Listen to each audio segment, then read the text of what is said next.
मुकाबला हथियारों से नहीं किया जा सकता है।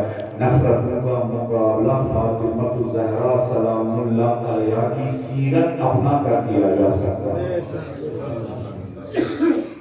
मैंने लास्ट टाइम गुजरात में ये बात कही थी।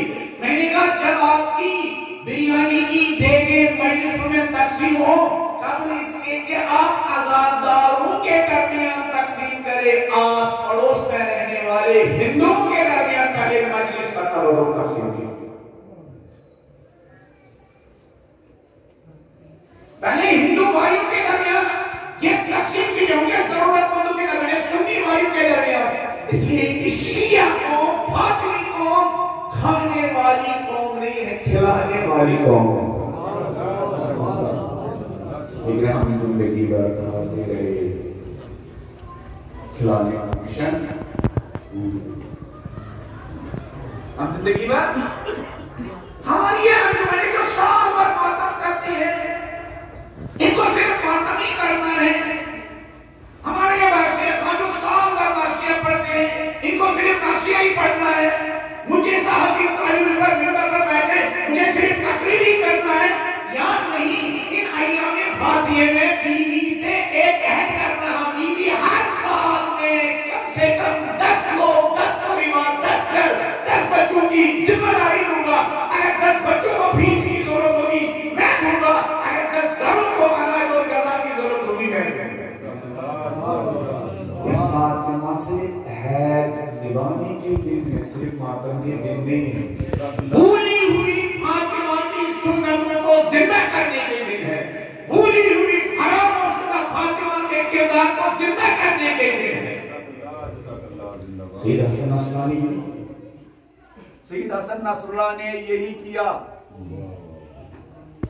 कासिम सुलेमानी ने यही किया, सिस्तानी के जानिसाब यही करते हैं,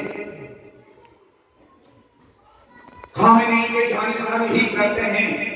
यही शहीद इब्राहिम रईसी, एक सैयदानी का बेटा, पूरी 18 साल का था जब मैदान खिदमत में हाजिर हुआ। 18 साल का था, जुडिशरी में, कचहरी में जॉब मिल गई। और जब शहीद हो गए 63 साल के थे। इनके दोस्तों का कहना है जब से इन्होंने क्या जॉब शुरू की उसी वक्त से इनकी आदत थी 18 घंटे ऑफिस में हाजिर होती। जब ये कचहरी में जुडिशरी में अदालत में काम करते थे 6 बजे ही कचहरी में हाजिर होते। मकतबे शिया में कोई मुलाजिम बन जाए, सरकारी जॉब मिल जाए तो वो लूटने की गर्ज से नहीं जाता है, बल्कि वो खिदमत करने के नियत से जाता है।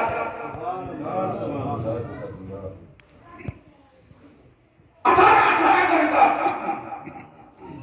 मैं और आप फातिमिया की मर्जी से करते हैं। ये शहीद सुलेमानी भी अय्याम फातिमिया में मैदानी जंग को छोड़ते थे, अपने आबाई गांव किरमान जाते थे, 5 दिन मजलिस करते थे, लेकिन मेरी और आपकी तरह फातिमी अंदाज है। 3 घंटा पहले मजलिस में हाजिर होते थे और मोहल्ले में ऐलान करवाते थे। मोहल्ले वालों से कहो, इमाम बारगाह के इर्द गिर्द रहने वाले लोगों से कहो कि फातिमा का एक गुलाम इमाम बारगाह में बैठा हुआ है, अगर सुलेमानी किसी के काम आ सकते हैं आ जाओ। और फिर उनके भाई सोहराब सुलेमानी कहते हैं, सब लोग आते थे, कोई शिकायत करता था, सरदार हाज कासिम मेरे बच्चे हायर एजुकेशन को पहुंच चुके, फीस नहीं है। सरदार ब्लू में बसे हुए थे, वो फोन उठाते थे किसी बिजनेसमैन को, किसी किसान को, किसी जॉब करने वाले एम्प्लॉय को, हेलो फलानी ठीक हो? हाँ ठीक हो। अरे फलानी इस बैंक में रखे हुए पैसे की कीमत बढ़ाओ। सरदार खैरियत तो है? हाँ, अली का एक गुलाम बच्चों की फीस के बारे में परेशान है, इसको ये फीस देकर अपने पैसों की कीमत बढ़ाओ। पैसों की कीमत बैंक नहीं बढ़ाता है, जब अली वालों के काम आ जाए तो उसकी कीमत बढ़ जाती है। कोई आता था सरदार, सरदार बेटी शादी के पहुंच चुकी है, शादी के इंतजाम के लिए पैसे नहीं, किसी दूसरे को फलानी ठीक हो, हाँ ठीक हो, अरे फलानी इतना दिया है, जरा इसकी ज़कात दो, सरदार कह तो है, हाँ अली वाले की एक बेटी शादी होनी है, पैसे नहीं है। अरे सरदार कल मेरे पास भेजी कि मैं हाजिर हुआ, जितना शादी का पैसा मैं दूंगा। कोई आता था, सरदार मेरी फाइल ऑफिस में पड़ी हुई है, 6 महीने हो गए, फलान ऑफिसर उस कागज पर साइन नहीं कर रहा है। सरदार फोन करते थे, फलानी ये कुर्सी लोगों को आराम पहुंचाने के लिए तुम्हें दी गई है, लोगों की जिंदगी मुश्किल में डालने के लिए नहीं दी गई है। सरदार खैरियत तो है, फलान मोमिन गरीब की फाइल तुम्हारे टेबल पर 6 महीने से पड़ी हुई है, तो साइन नहीं करता है। सरदार कल मैं साइन करके खुद ही उसके घर भेज दूंगा। फातिमी घर सरदार शेख सुलेमानी के भाई थे सोहराब सुलेमानी, वो कहते हैं कभी कभी वो लोग भी सुलेमानी के पास आते थे जिन्होंने कुछ वक्त पहले इमाम खामनी के खिलाफ, रहबर के खिलाफ, सरदार कासिम सुलेमानी के खिलाफ प्रोटेस्ट में शिरकत की होती थी।